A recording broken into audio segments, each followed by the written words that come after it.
The Stealing of Grotvil's Riddance Stick. Written by Harry Mavromatis, illustrated by Isabel Johnson.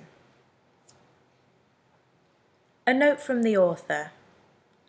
As there are almost always two sides to any story, I have agreed, somewhat reluctantly, to include the following statement.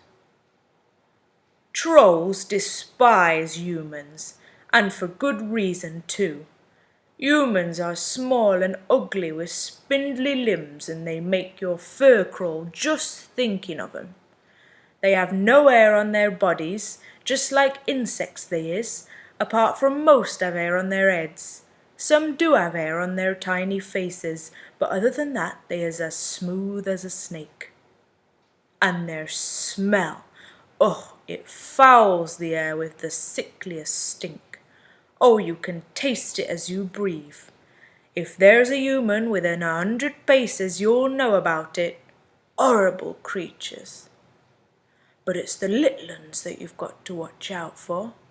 Infants, they call 'em. The little uns don't smell, which makes 'em dangerous. Well, there you are then. I'm not entirely sure what to make of that, but on with the story. Chapter 1. Grotvil's Story. There was no way the children could have foreseen the night that lay ahead of them. This was to be a night they would never forget. This night would see them running for their lives, and in the endless darkness there would be no one to hear if they cried for help. Only their courage and the bond between them would carry them through. Fen and Fleur were brother and sister. He was 9.5 years old, and she was 8. The children had often told their father how they wished they could have an adventure for real. They loved the stories that their father used to read to them before bed, and which now they were reading for themselves. They imagined that they could be the heroes of their own story one day, and one day their father announced that their day had arrived. It was a Friday afternoon when he called them both to his study.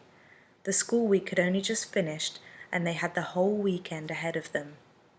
There were only 2 hours of play before supper, after which homework would take them up to bath time and then bed. Their father knew this, so to call them from their playtime meant that whatever he had to say must be important. He was leaning back in the antique-looking green leather chair behind his desk when the children opened the door. His eyes were tightly closed, and as he pinched the bridge of his nose, the children sensed that something was troubling him. Fen and Fleur sat in the 2-seater sofa directly opposite the desk. They would often be summoned to this sofa, sometimes to be told off for a misdemeanor, sometimes to discuss their school reports, sometimes to read through a piece of homework, but more often than not it would be the result of a misdemeanor. But none of these daddy talks, as they came to be known, ever took place behind a closed door. So when their father stood, walked over, quietly closed the door behind them, their anticipation took on a heightened level of anxiety. "Best we talk in private," he said in a low voice. "Best there are no interruptions." Fen was frantically searching in his mind for some reason to this situation. He hadn't been in any trouble in class, the school reports weren't due out yet, and he had not broken anything at home, at least not recently.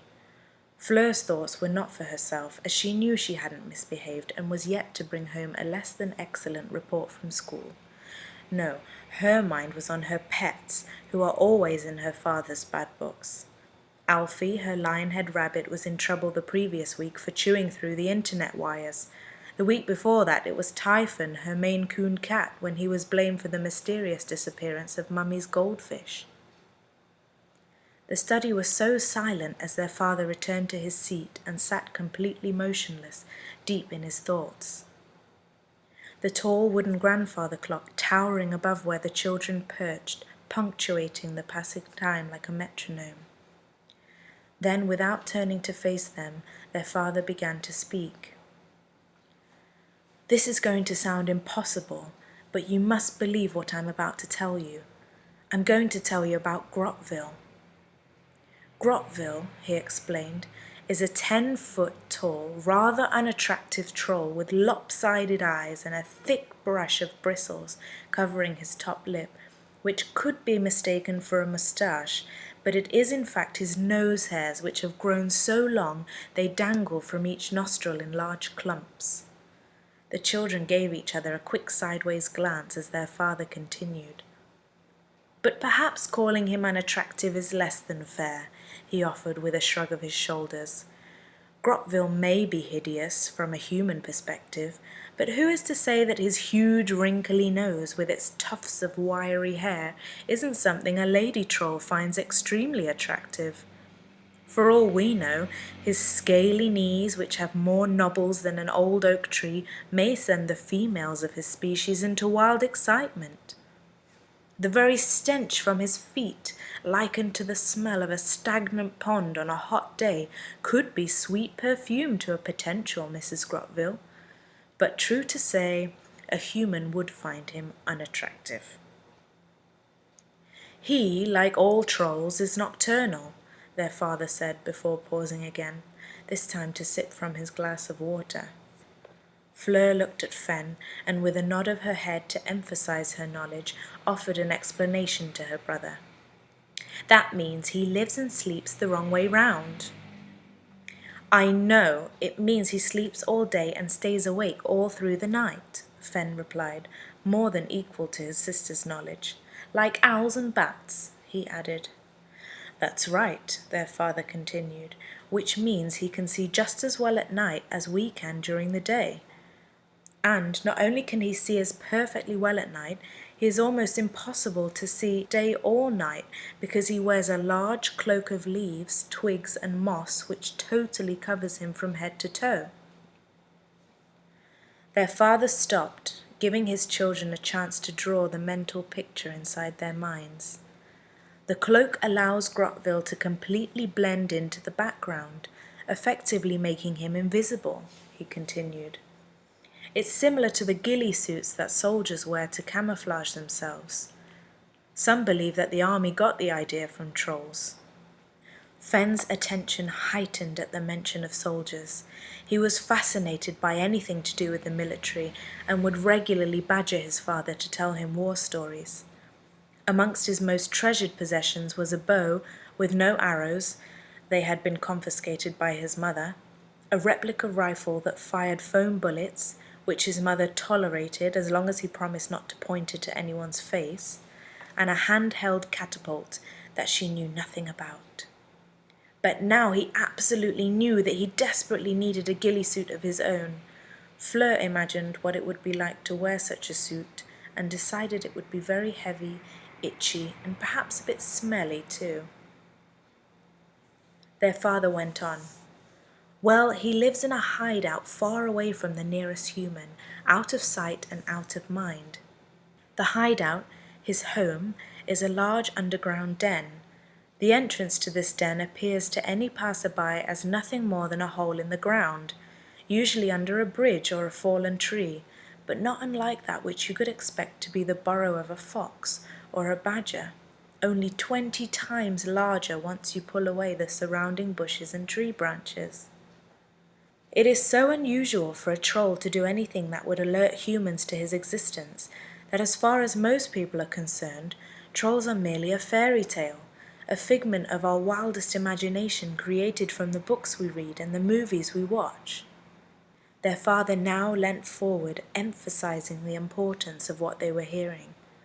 Looking each child in the eyes, he cleared his throat before lowering his lips to just above a whisper. "But trolls are real," he said, with a look in his eye that the children had never seen before. There was an unmistakably serious tone to his voice, which the children were well aware of as he continued. "Whilst almost all trolls keep to their dens, never to come into contact with humans, there is one who is breaking this rule. This troll is known to the local farmers for his mischief, and he is known as Grotvil." Fen noticed that his father was holding a rolled-up piece of paper in his left hand. He was pointing with it, drumming his knee with it, and holding it as an extension to his finger as he tapped the air in front of him to accentuate important words.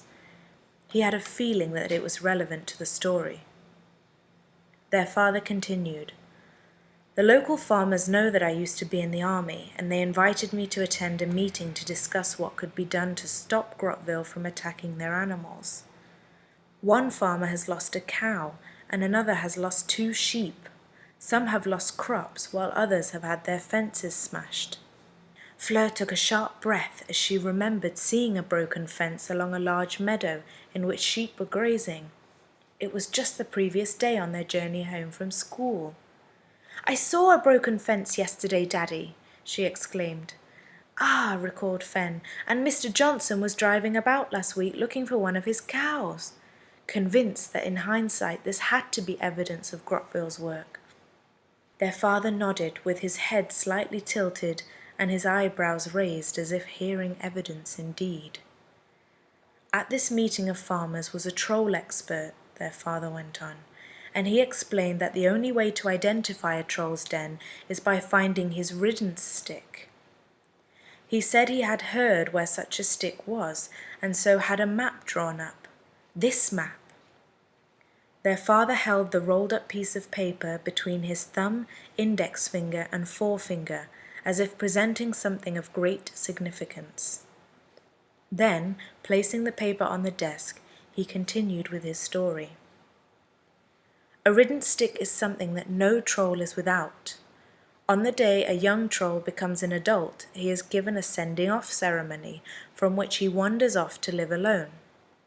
Trolls are solitary creatures, only ever getting together for these ceremonies during which a riddance stick is presented to the troll who has come of age." Their father could see his children's curiosity growing in front of his very eyes as he continued. "A riddance stick is purely ceremonial, a trophy if you like, but for a troll it's vitally important, and his most treasured possession, because from that day forward he'll place his riddance stick at the entrance of the den in much the same way that a person might hang a certificate of achievement on his or her wall. Find a large hole in the ground with a riddance stick propped against it, and you have found the troll's den." "What's a ceremony, Dad?" asked Fen. "Is it like prize giving at the end of term?" "Yes, I suppose it is," replied their father. "Do all the mums and dads go to watch?" asked Fleur, now imagining boy trolls and girl trolls in their school uniforms waiting for their names to be called out, so they can step up to the head teacher and receive their prize in front of their smiling parents.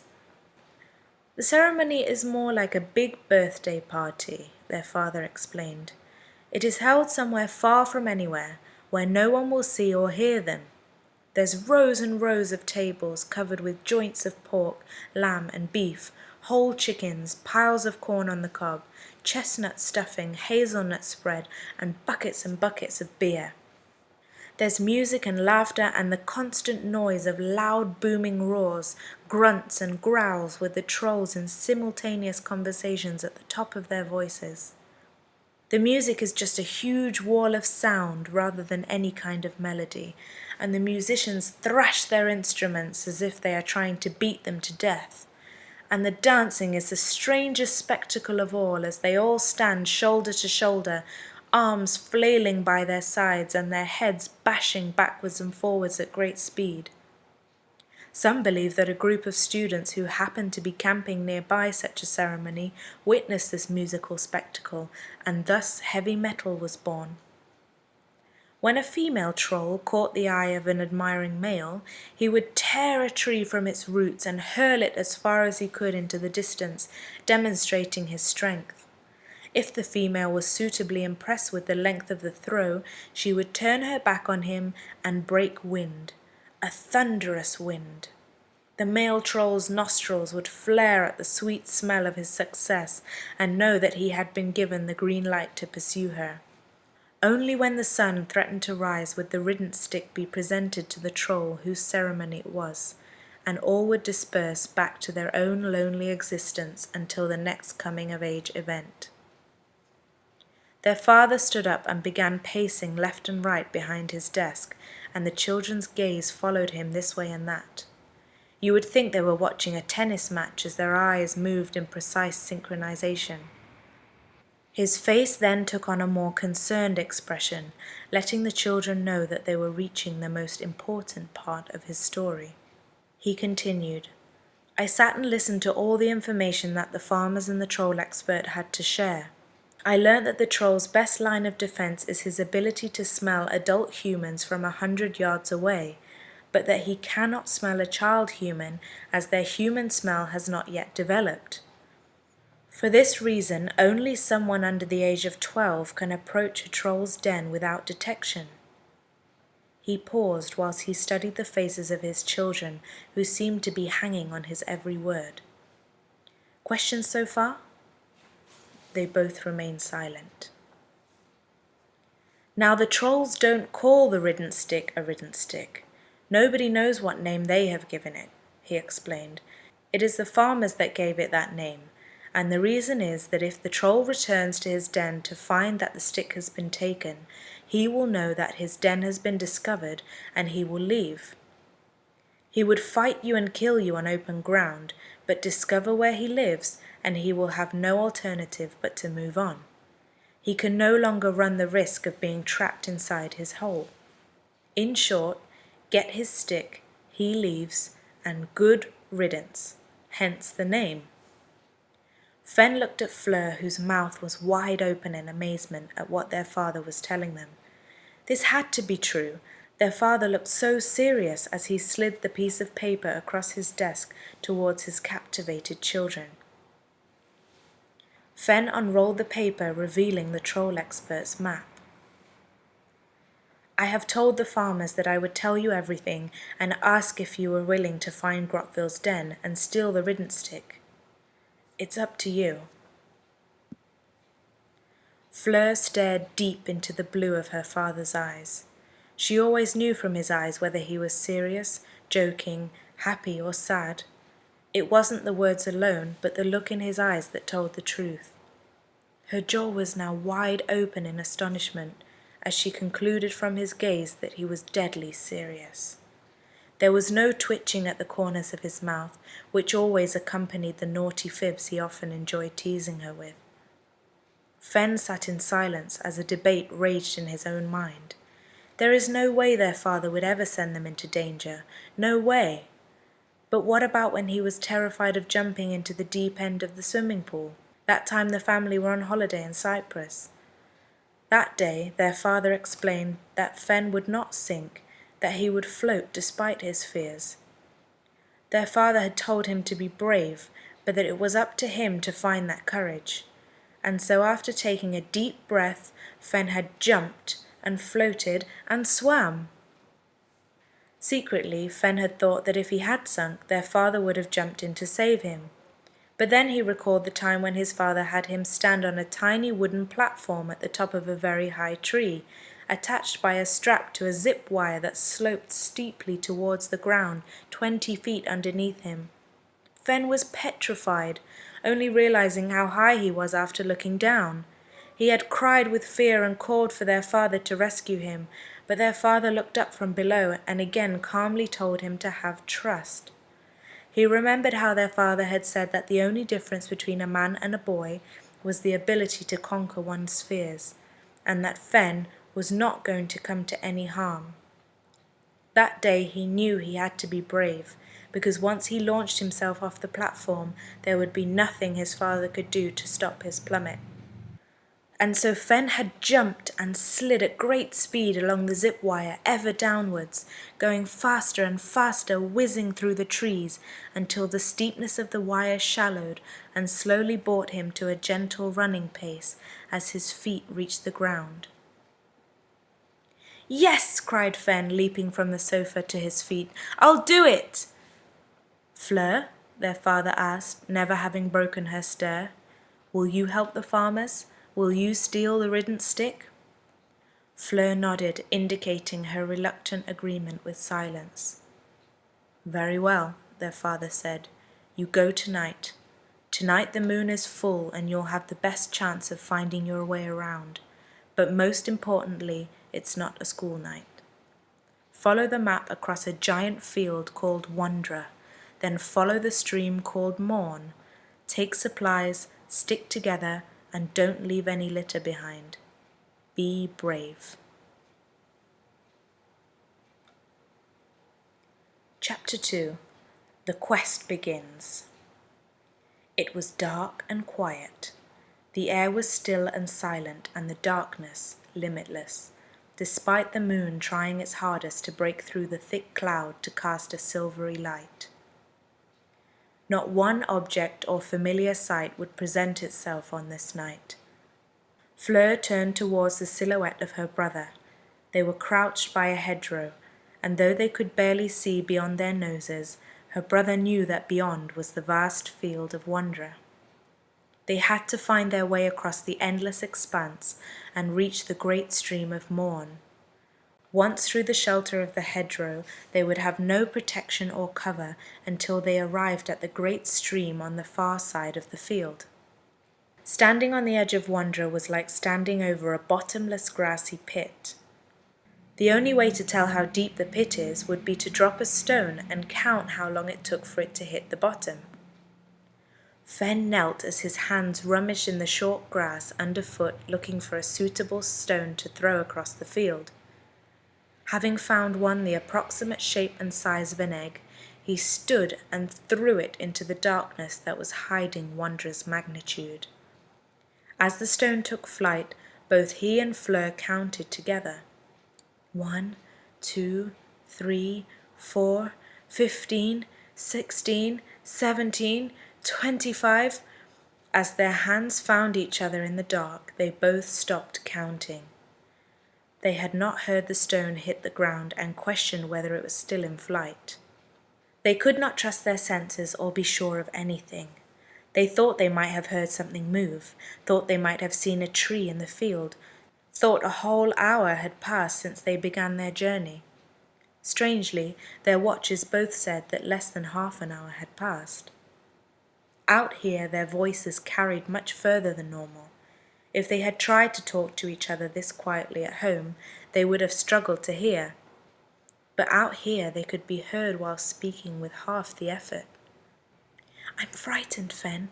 I'm frightened and I'm tired and I need to pee," whispered Fleur, though she may as well have shouted it did her voice travel. Fen was her brother, older by a whole year and a half, and he was a boy, and everybody knows full well that big brothers are supposed to take charge and tell their sisters what to do. Fleur was waiting for a response. "Fen!" she shouted in a whisper. "We can't turn back now, Fleur. We've been travelling for nearly 30 minutes. Who can tell how far we've come? We'd never find our way back. We have to stick to the map." The thought that they could just simply follow the map backwards to retrace their steps back to their house didn't occur to either of them. Besides, Fen was in no mind to give up the quest. "What if the map is wrong?" Fleur was now hopping from one leg to the other, wishing she had gone to the loo before they left the house. Fen was confident that his father was not capable of being wrong about anything, and it was his father who had given the map and told them the story of Grotvil.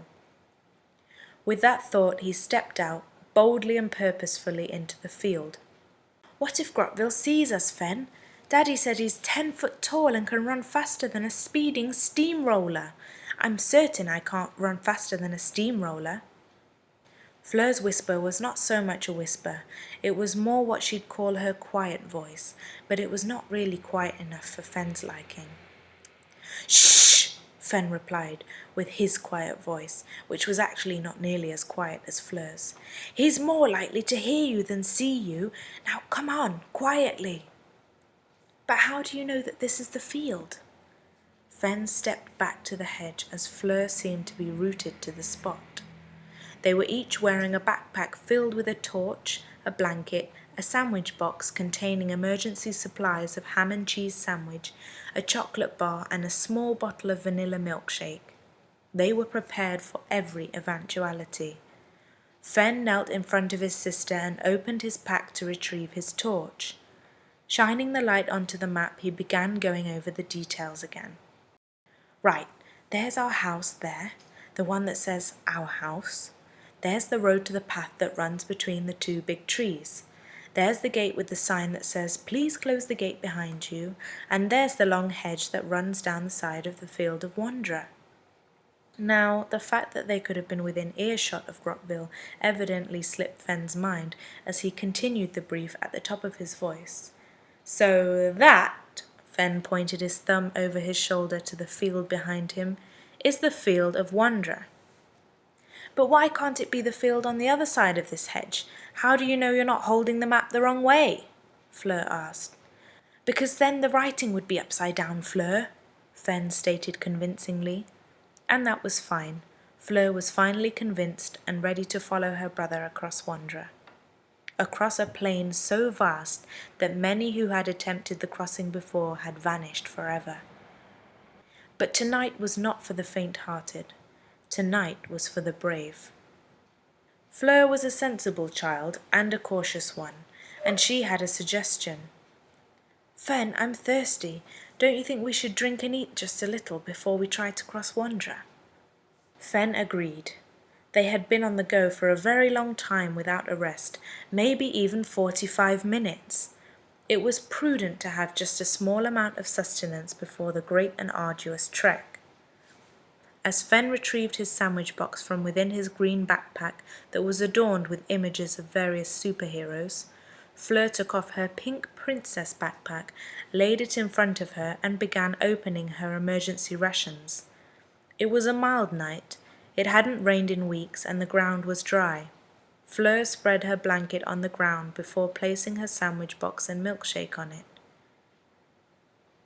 50 yards away, a dark, indistinguishable figure crouched on one knee, perfectly still and totally focused on the children. The shadowy being studied the human infants with interest. The world through his eyes was lit in a pale green hue. Every object around him was as clear as if it was day, but there were no colours, just different shades of green. He was stooped in the field they were about to cross, and he was quite invisible to them. But from where he knelt he could clearly see the light show as they waved their torches around. He could almost make out their words as they chattered, not as if they were on a stealth mission trying to avoid detection, but as if they were on a picnic in the middle of the day. The ogre smirked as he wiped the corners of his mouth with the back of his hand. These children were not going to be difficult to follow. Less than 10 minutes later, with all her rations depleted, Fleur realized that she had forgotten to save some for later. She knew Fen would be annoyed at her for not planning ahead. This would just prove to him that she wasn't ready for such missions, and decided it best not to tell him. Meanwhile, Fen was sucking air out of his empty milkshake bottle whilst holding the last morsel of a sandwich on his fingertips. Oops, he thought, all gone. Best not tell Fleur. They placed the empty containers into their backpacks and helped each other to strap them onto their shoulders. Fen turned to his sister, took her hand and said, "Let's do it." And with that they took their first careful steps into Wandra. They had not taken more than 5 paces when the sharp sound of a dried twig breaking snapped behind them. They both spun round, crouching low to the ground. A second snap of a twig, followed by the faintest of rustling, was coming from within the hedge they had just left. Fleur was frozen to the spot, her mind racing with panic. Should she run? Should she scream? Should she drop to the ground? Fen was swallowing each gulp of breath as he fumbled for his torch. He pointed the torch towards the hedge with his thumb poised on the button and waited for another sound. Then it came. It was the quietest of rustles from the very bottom of the hedge, right in front of them. In his head he counted to 3, then squeezed the button, sending the bright shaft of light towards the hedge. 2 perfectly round red eyes stared back at the children through the beam. The eyes shone intensely without moving or blinking, and for a moment time stood perfectly still as both the children and the eyes remained frozen.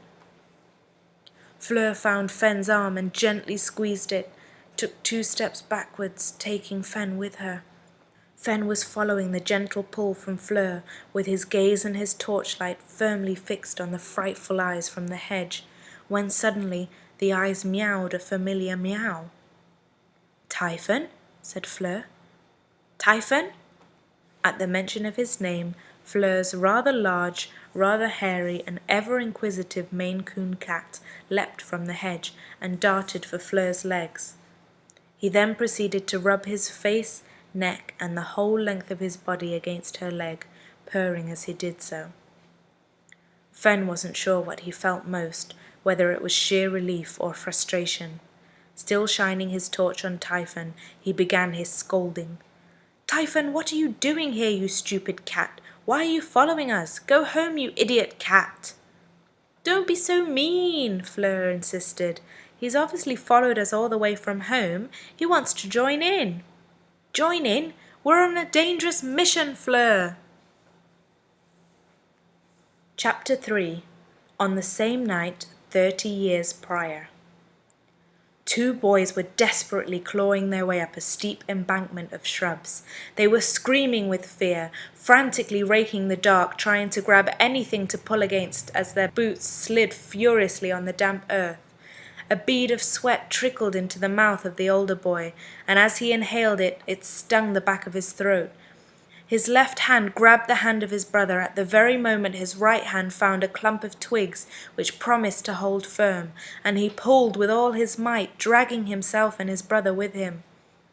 At the top of the embankment they stopped to look back in the direction from which they had fled. The only sound was a gentle whooshing of leaves in the breeze.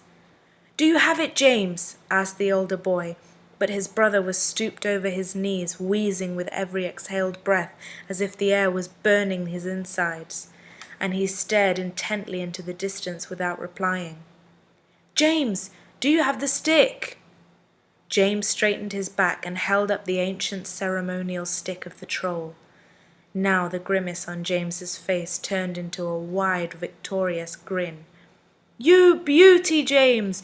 You absolute beauty!" exclaimed the elder. "Whatever you do, do not let go of it." "I won't, Braden," replied the younger boy.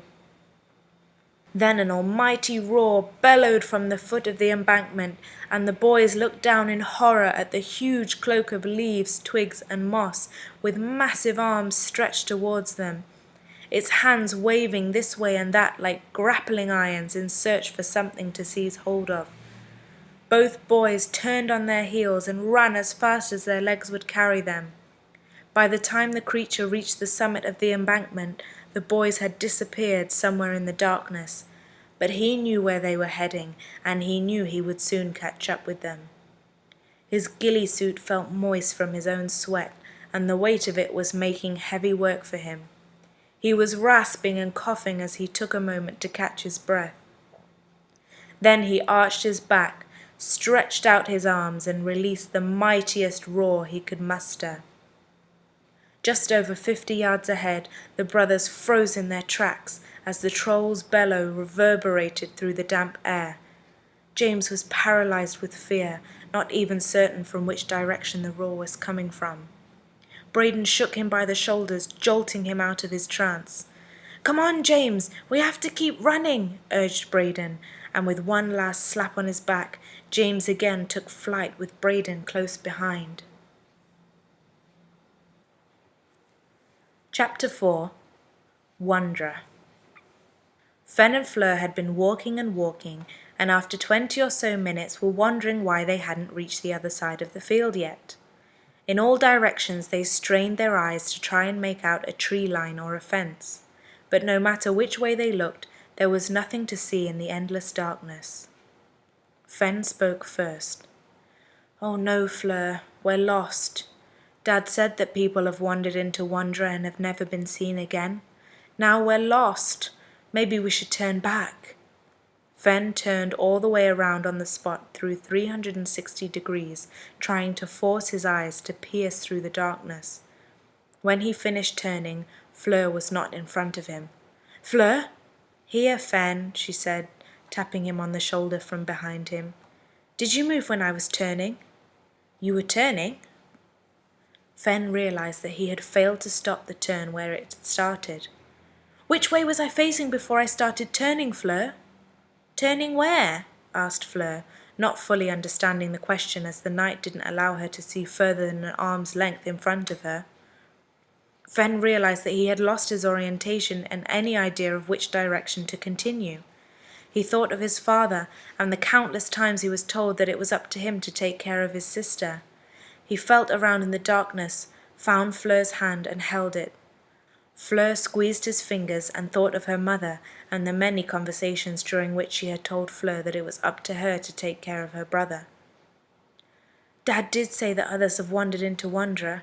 If we see one of the people wandering around, we could ask them which way is back, Fleur suggested. And for a split second Fen thought she had stumbled onto a solution before he frowned at her. If they're wandering about in Wandra, they're lost too, and if they're lost they can't tell us the way. Oh yeah, didn't think of that. Fleur felt embarrassed. Well, that's 'cause you're a girl, Fen declared. But Fleur was not impressed. It was always Mum that got the directions right after Dad refused to ask anyone the way all those times in the car. Maybe they know how to read a map, she thought. Maybe they lost their map and would be able to read ours, or maybe the batteries on their torch run out and they can't see in the dark to read it and find their way. Fen took out his torch and placed it in his mouth so that both his hands were free to hold the map. He couldn't understand how they could have walked for so long in one direction without reaching the other side of the field. Would they be the next people to disappear trying to cross Wandra? Their father would not survive Mum's anger if he had to tell her that he sent them on this most dangerous of quests. He was now regretting that he had finished all of his drink in one go, as thirst began to dominate his thoughts, but was reluctant to ask Fleur for a sip from her bottle, as this would be admitting to her that she was the more sensible. At the same time, she, having drunk her drink in its entirety back at the hedgerow, did not dare ask him for a sip of his bottle, knowing she would never hear the last of it. Let's rest, Fleur. Let's just sit here for a bit, then we'll get going again. But which way, Fen? Which way should... Fleur suddenly stopped talking, and both she and Fen quickly dropped to the ground as they heard the startling sound of a cough. They were lying side by side, paralyzed with fear, holding their breath. Then the sound resonated again, but it was not a cough. It was more like a snort. Something very large and very near was snorting. Then came the sound of very heavy footsteps walloping on the hard earth. Whatever it was big, very big.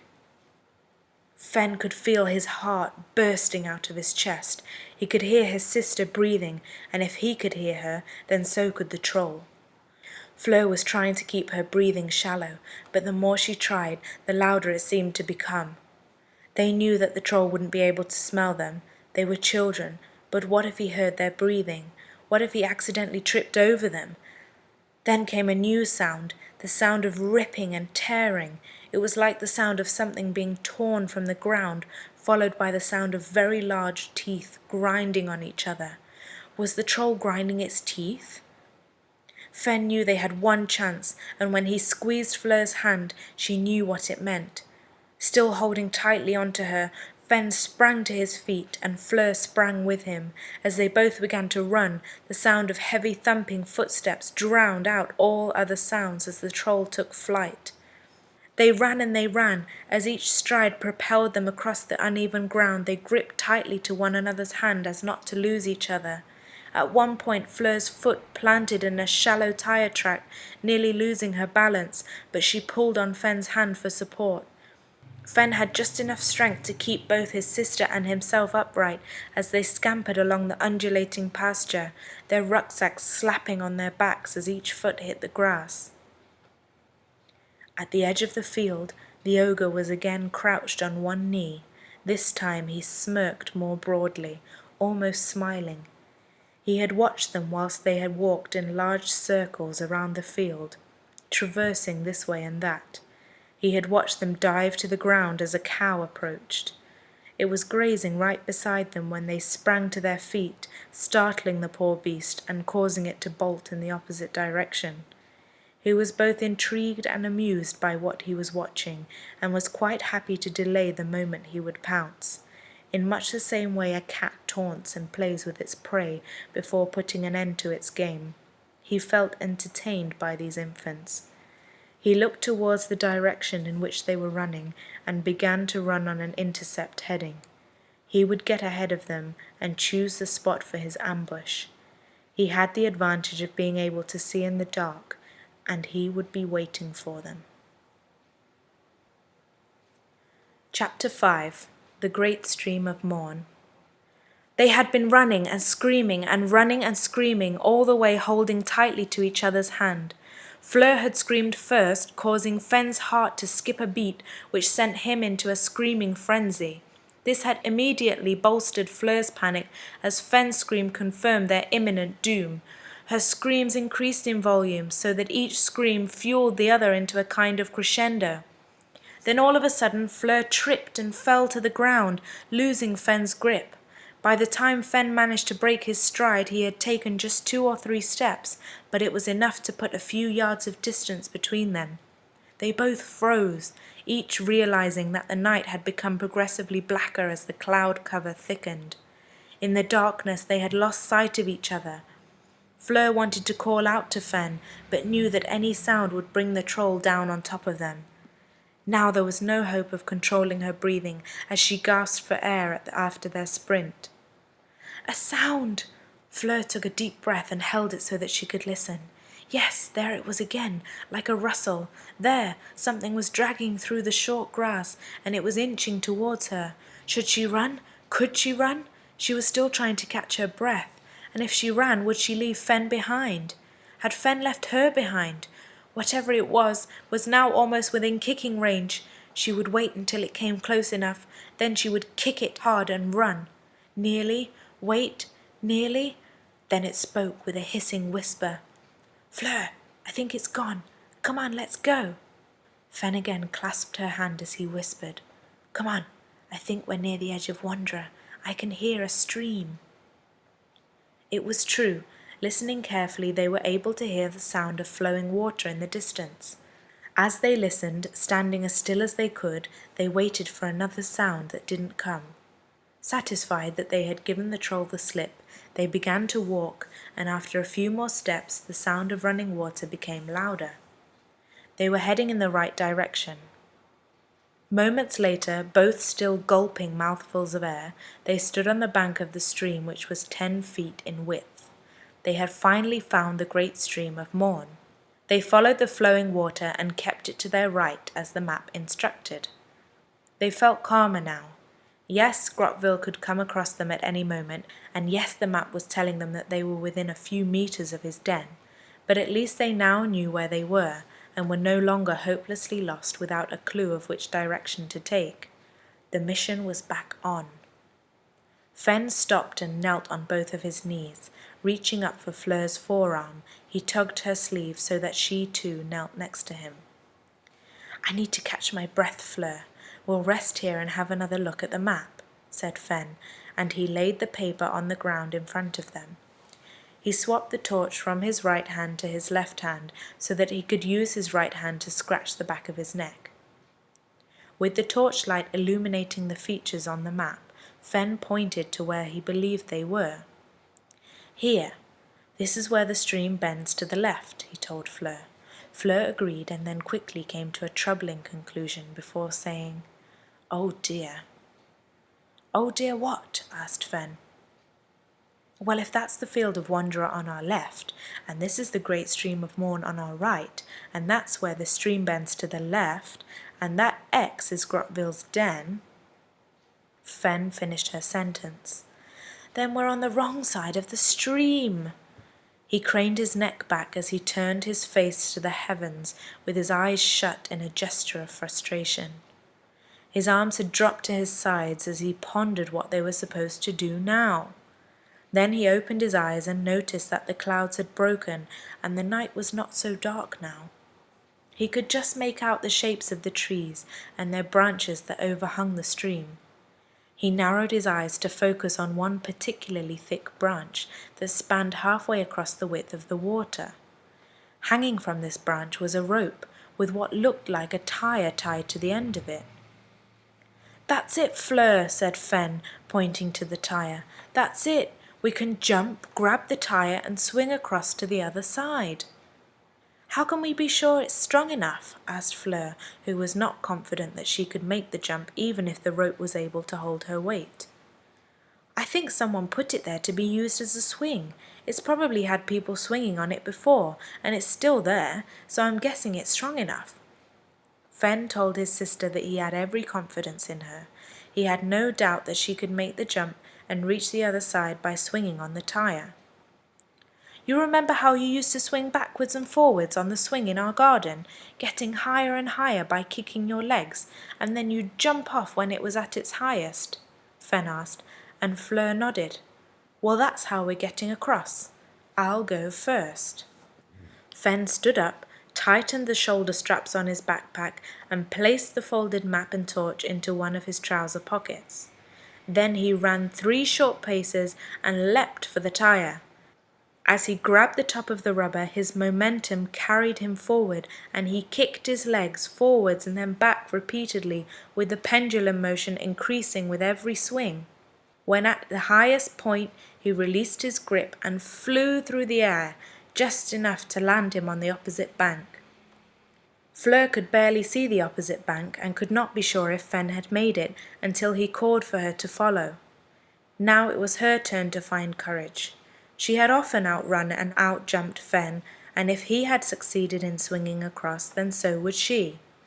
She checked her straps were tight and began her run. As she reached the edge of the stream at full pace, she leapt with all her might, and just as her feet left the ground, she realized at that very instant that the tire was still swinging from the moment Fen had let go of it. As she flew towards the tire was travelling away from her, and the cold, sudden realization of her imminent watery doom froze her. But just as she began to fall towards the water, she saw the tire was already on its way back towards her, and she instinctively thrust her right arm forwards. Her hand found the inside edge of the tire right at the lowest part of its circumference, and the jarring motion sent pain through her shoulder, but her grip held firm.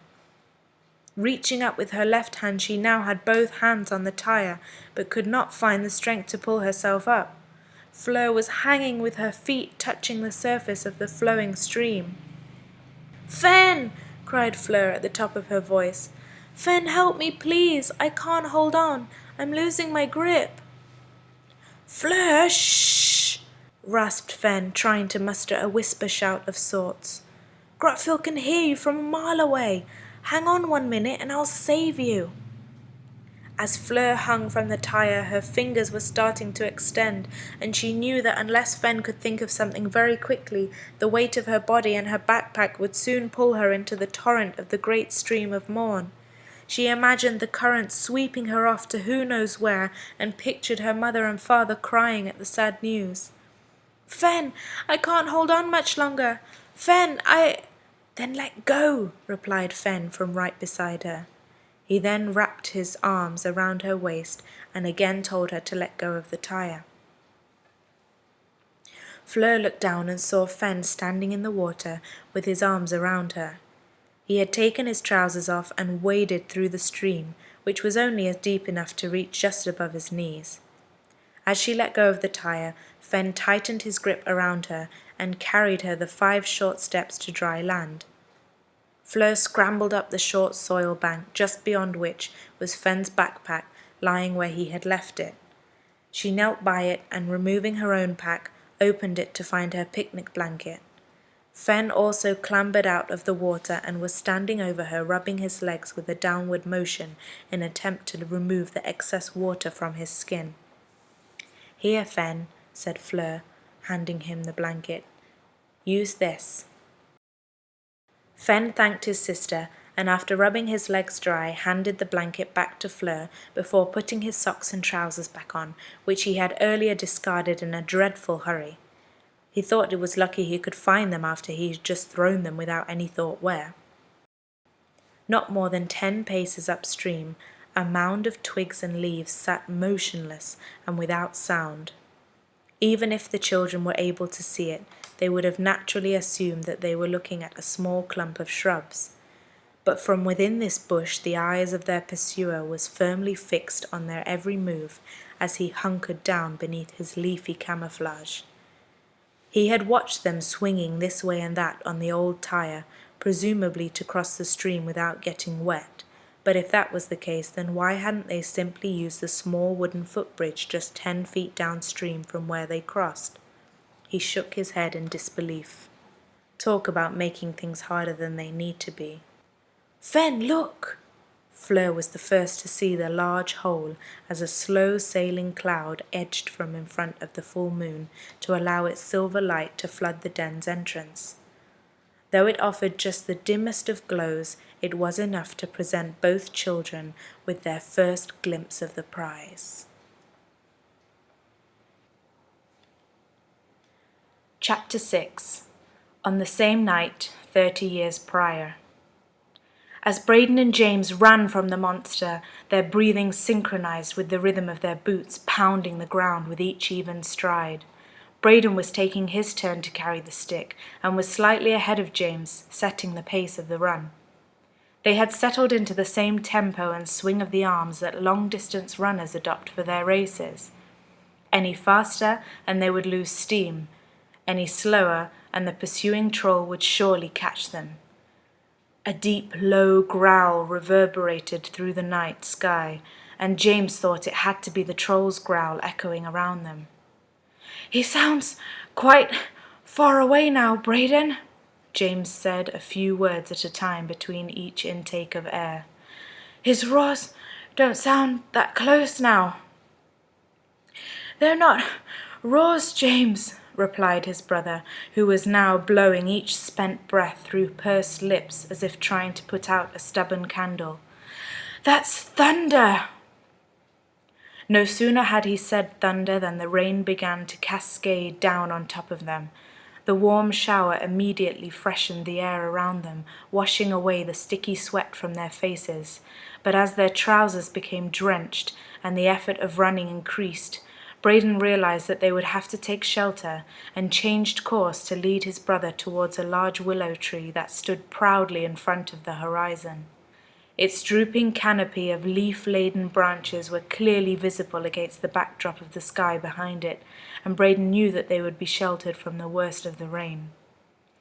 When they reached the great willow, they crouched and slid under the leafy drapes to await the passing of the rain and catch their breath in the meantime.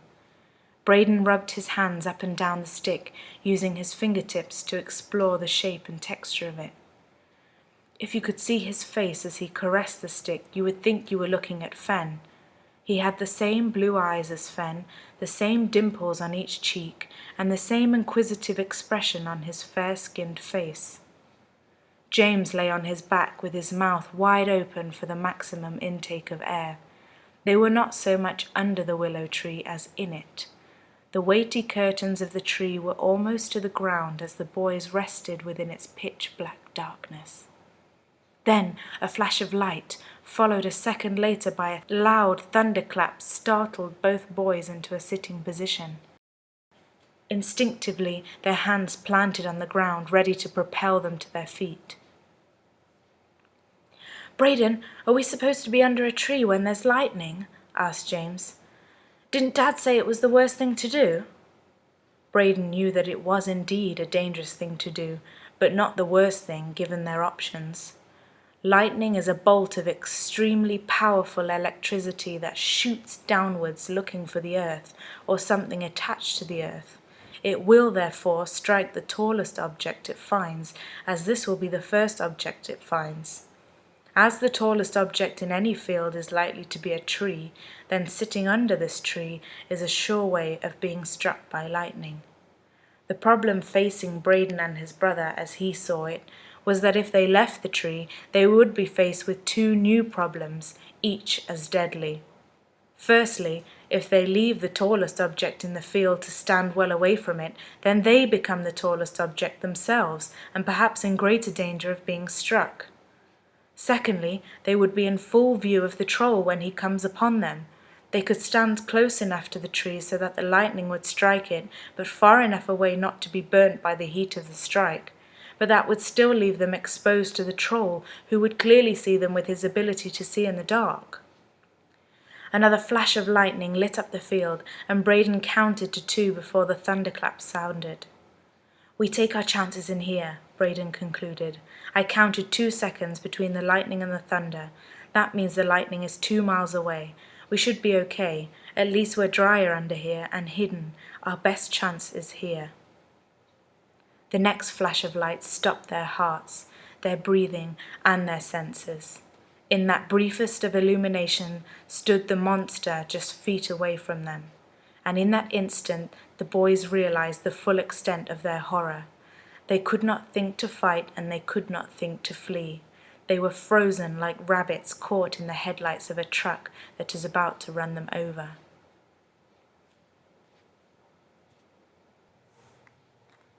Chapter 7. The Snatch. Fen and Fleur were lying shoulder to shoulder on the ground, scrutinizing the entrance to Grotvil's lair. There, just inside the large gaping mouth of the den, standing upright and in full view, was a stick. It looked ancient and weathered, the width of a baseball bat and the length of a walking stick. The base of the stick was supported by several large stones which prevented it from toppling, and it looked as though it had been there for an age. Fleur spoke very slowly and deliberately. "It's the Riddance stick." Fen scanned the area immediately around the stick. He was thinking of one of the many talks he loved to hear his father give about the art of survival. He recalled one such talk which seemed very appropriate to their situation now, and realized he was going to have to make use of all of his senses. Each of his 5 senses would give their verdicts in turn. His sight reported that the ground between them and the stick was reasonably flat, and there were just 2 small trees which would need avoiding. A gap in the tall vegetation which covered the ground behind the den would allow them their escape. Fen's touch reported that the ground was firm and dry, so the risk of slipping was minimal. "What are we doing, Fen?" Fleur whispered as she watched him stroking the earth immediately in front of him. "I'm using my senses." "Oh, that's clever. So what are they saying?" "Wait a minute." His hearing confirmed that all was still. If the troll was near, they'd surely hear him. He was noisy enough in the field of Wandra. Yes, they'd hear him if he was near, and they'd smell him too, so that was the all clear from his nose. Taste, however, was letting the side down. All he could taste was the chocolate bar that he had eaten earlier. Not much use. Fen was running through their options in his mind. There was no rush. He was still out of breath anyway, and was considering all the what-ifs that were running through his mind, such as, what if Grotvil was now back inside the den, and what if he came out just as they tried to take the stick? "If only we could shine a light on it, we could be certain that it is the Riddance stick," Fen told Fleur, knowing that such an action would surely alert Grotvil to their presence. All at once, a beam of light from Fleur's torch hit the stick, which stood proudly at the entrance to the large hole. Bathed in torchlight, they could see the name Grotvil painted down its side. "Fleur!" Fen hissed in the loudest whisper he could muster. "Switch it off! Switch it off! He'll see us for sure!" "But you said—" "I said if only," hissed Fen. "If only we could shine a light, we'd be certain. I didn't say do it." "Well, we're certain now, aren't we?" The ogre was now crouching only 4 yards from their position, and the effort of not laughing out loud was becoming unbearable for him. He would make his move in the next few moments. When he did, they would have no doubt he was there, and when he pounced they would be trapped.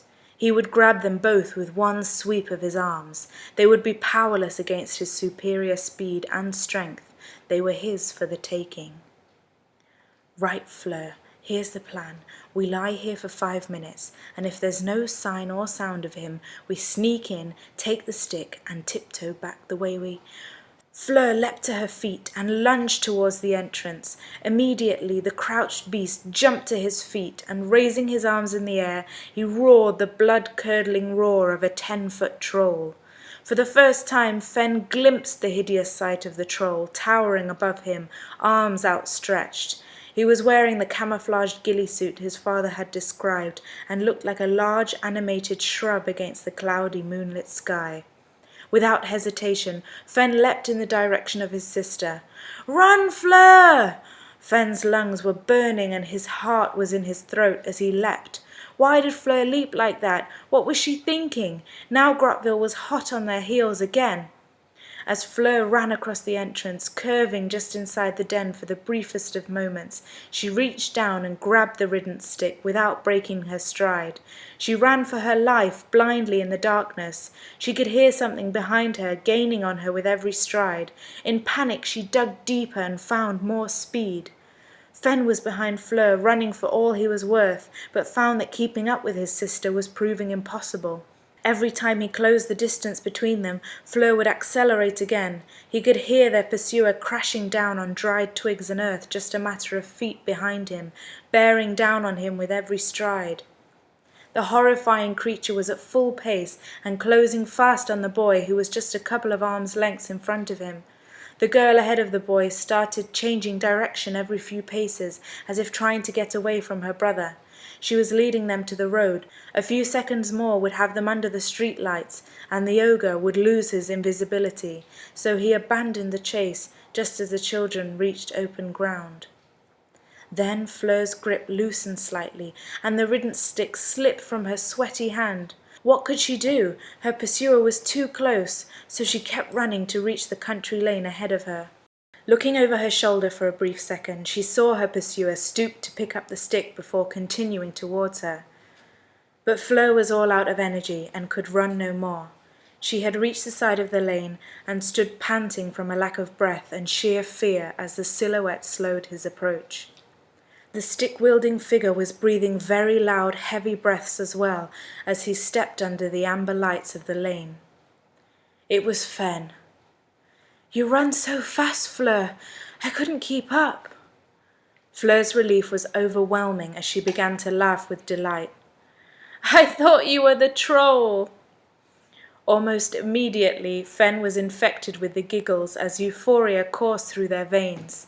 They laughed with complete disregard for the danger they had been in just moments before. Then suddenly, Fleur stopped laughing as abruptly as she had started, and her gaze snapped back to the dark trees that lined the road. The troll would not have given up. She could not see or hear it, and she could not understand why it had stopped chasing them. "The troll, Fen," she asked. "Why has it stopped chasing us?" "I don't know," he replied, his own eyes sweeping along the tree line, equally certain as his sister that Grotvil was not finished with them. "It must be the road," he suggested. "It must be thinking a car might come along at any moment." "So if we stick to the road we'll be safe?" asked Fleur. "Just one problem though," Fen said, looking back towards the stream. "How do we get back?" "We follow this road this way for 1/2 mile," Fleur told him confidently. "How could you know that? The map ends at the great stream of Maun." Fleur extended her arm and pointed at the road sign, which read, "Normanby by Spittal, 1/2 mile." Fen admitted that he hadn't thought of that, to which Fleur replied with a smile, "Well, that's 'cause you're a boy." Fleur looked around her and had started to feel that they were safe. The signpost was their guide, and would point them in the direction of home. After all the chaos and commotion of their quest, the street lights looked like protective soldiers standing to attention, lining both sides of the lane. Grotvil would not dare enter the lane bathed in the protective amber light. The telephone lines were like guide ropes, at the end of which Fleur knew were the houses of their village. After what seemed like no time at all, they were within view of their house. The street lights had stood proudly either side of the road, as if they were a guard of honor welcoming the children to their heroic return. As they approached their house, they could see their mother through the kitchen window as she stood pouring boiling water from the kettle into a mug. They broke into a run for the last few yards, as they both anticipated their mother's disbelief at what they were about to tell her. They were home. Chapter 8. The Troll. The creature was down on one knee, close enough to see them, but far enough so that they would not notice him if they were to turn around and look back. He had lost both the darkness and his advantage of concealment under the soft glow of the street lights.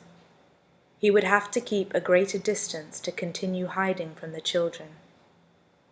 He had watched them jog the last 20 meters to their front door, and now he stood up and began to approach the house. Trying the door handle, he found the door unlocked. Upon entering the house, the foliage of his ghillie suit rustled through the door frame, and he paused with one arm and one foot hovering in front of him, perfectly still, like a gecko on the hot sands of a desert. Once sure that he had not alerted the family to his presence, he closed the door quietly behind him. Tiptoeing through the hall, holding up the bottom of his ghillie suit to ensure that the hem remained clear of the ground, he came to an open door through which was the study where the children's mother now sat working at her computer. She had her back to him as he slid slowly behind her. She was totally focused on the computer screen in front, her lips mouthing the words she was reading.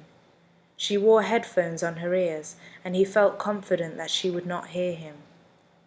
Inch by inch the grisly figure closed in, silently placing each foot gently in front of the other. Then he crouched by the old wooden staff that the children had left on the study floor, and studied his craftsmanship. The name Grotvil had been painted with the same red paint that he'd carelessly managed to get on the back of his hands. Taking the stick, he turned and quietly made his way to the study door. As he walked out through the door, he looked back at the children's mother, who was oblivious to his presence. Back in the hall, he could hear the children were upstairs, talking with spirited voices and recounting their adventure. He looked down at his stick and smiled at the thought of how triumphant these children must feel. Grotvil roused himself from his thoughts and walked with gentle steps through a small utility room where there was a door to a large garden with a wooden workshop at the end of it. Just at that very moment, Fleur was closing her curtains when the garden security light came on, causing her to look down on the patio. She screamed for Fen as the creepy phantom swept from the patio to the lawn towards their father's workshop. "Fen! He's here! He's here!" she exclaimed as Fen reached her side. By the time Fen had reached the window, Grotvil was already entering the workshop. His ghillie suit seemed to squeeze through the door frame as if being pulled from the inside. The door closed shut, and the last of the twigs and leaves barely made it through before being trapped in the door. Both Fen and Fleur launched themselves through the bedroom door, almost blocking each other's way as they tried to pass through at the same time. And as they ran down the stairs for their mother, they screamed just one scream, but it lasted all the way from the top of the stairs to the study. As they burst into the study, their mother had already stood to face them, hearing their shouts even through her headphones. "What is it?" she asked, more than a little startled. "Grotvil is in Dad's workshop. He must have followed us home," cried Fleur. "Daddy," said Fen. "Where's Daddy? We need Daddy." Okay, said their mother, taking each child into her arms. "Just calm down," she said whilst looking towards the corner where the Riddance stick lay just moments ago. Seemingly at ease, she shook her head as if she knew something the children didn't. "Like I said, your dad popped out, but he'll be back any minute, and he and I are going to have a grown-up chat when he gets here." "A grown-up chat?" asked Fen in disbelief, with his arms outstretched and his palms turned upwards in a gesture of bewilderment. "There is a monster in the garden, Mum!" "All right, darling. Let's go upstairs so we can see if he comes out again. We can wait for Dad there," she said, ushering the children in front of her. "We'll be safe enough together, and Dad can sort all this out when he gets here." The children were bemused. There was a hideous troll in their father's workshop, which could come back into the house at any moment, yet their mother seemed all too calm and composed about the whole affair. Fen decided that she was either not understanding or not believing what they were telling her. They reached Fleur's bedroom and switched off the light on the way in so that it would be easier to see out and harder for someone to see in. All three walked slowly towards the window. Chapter 9. On the same night, 30 years prior. Braden and James were rooted to the spot as they stared at the ogre. All that the beast had to do was thrust his arms through the willow drapes and he would have them. He stood tall and wide, facing directly at them. It was so close they could see droplets of rainwater dripping from every part of its torso. The heat that its body had generated during the chase caused steam to rise from its wet neck. It turned its head to the left and sniffed the air, searching for a scent. It turned its head to the right for a sniff in the other direction. Then it craned its neck back to take one final sample of air from above. He was searching for the human scent, but could not detect one. At that moment, Braden knew that Grotvil had not realized he was chasing children. And why would he? It must have been inconceivable that anyone would have sent a child to battle with a troll. Yet that is exactly what their father had done, knowing that it was the only way to get past its most effective line of defense, its sense of smell. And now, believing he was in pursuit of adult humans, Grotvil had no reason to suspect that they were just the other side of the willow branches right in front of him. If there was anyone within 100 yards, he would smell them. The creature turned and left, and after approximately half an hour, the rain stopped and the boys felt ready to leave the cover of the willow tree. Chapter 10. The Workshop. As they approached the window, the garden's security light came on again, and both Fen and Fleur dived to the floor, pulling their mother with them. All three scurried on their hands and knees to the window, making sure their heads remained below the windowsill. Something in the garden had triggered the security light, and that had to be the troll. He must have come out of the workshop and was probably on its way back up to the house. Now they were trapped upstairs with no sign of their father. "Take a look, Mummy, but don't let him see you," pleaded Fleur. Her mother nodded and stood to look down into the garden. "It's your dad," said the mother. "Daddy's home." Fen and Fleur sprang to their feet, and on seeing their father below on the patio began pounding the glass with the palms of their hands. Their father looked up from where he stood to see both children slapping the window. Their faces were full of dread. Fleur was bouncing up and down on the spot, and Fen was mouthing Grotvil's name and pointing to the shed as if trying to stab his finger through the glass. Their mother opened the window and called down to her husband. "Braden, the kids saw Grotvil go into the workshop." "He's in the workshop, Dad! He's still in there now!" Fen shouted past his mother's head. "Come inside, Dad! Come inside and lock the doors!"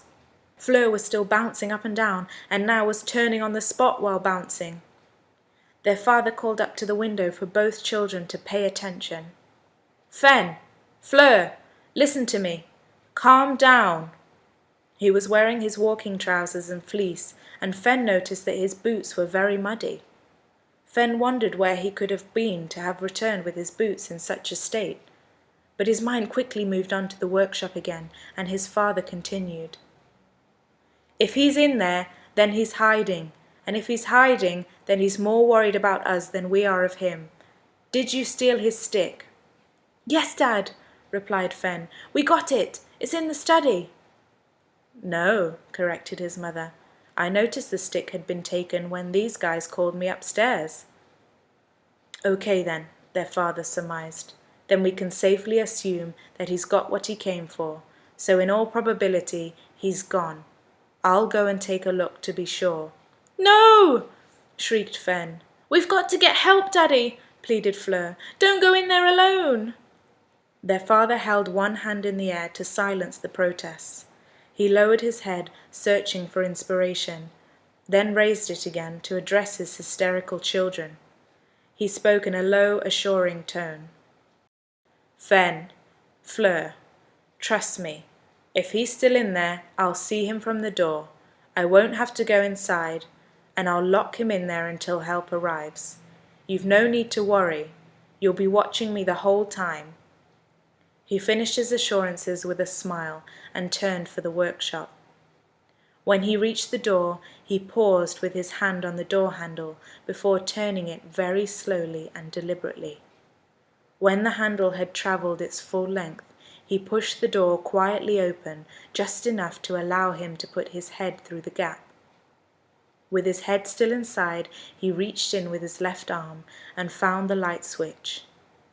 A yellowy light shone through the dust and cobweb-covered windows of the workshop, and both Fen and Fleur strained from their vantage point to see if they could make anything out from inside the wooden structure across the lawn.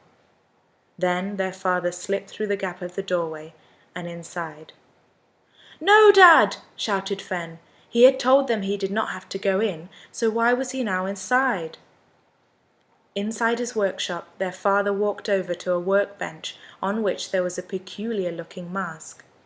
It had 2 circular lenses and straps designed to keep it tight against the face.